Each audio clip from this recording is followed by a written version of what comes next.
Stuffed arepa.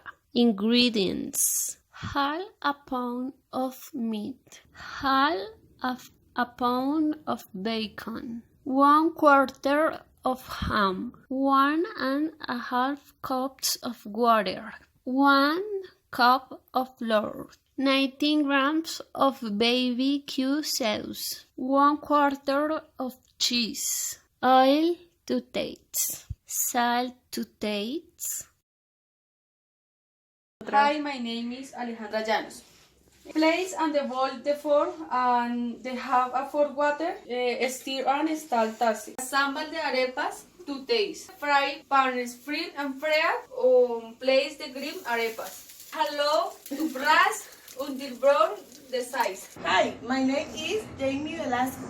Please half a liter of water in a pot. Half a pound of meat and salt to taste. Leave 15 minutes until it cooked. 7. Refute the meat and cremor it preserved.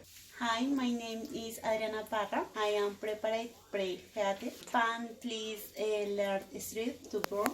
Once the street are golden, proceed to assemble the arepas. Hi, my name is Daniela.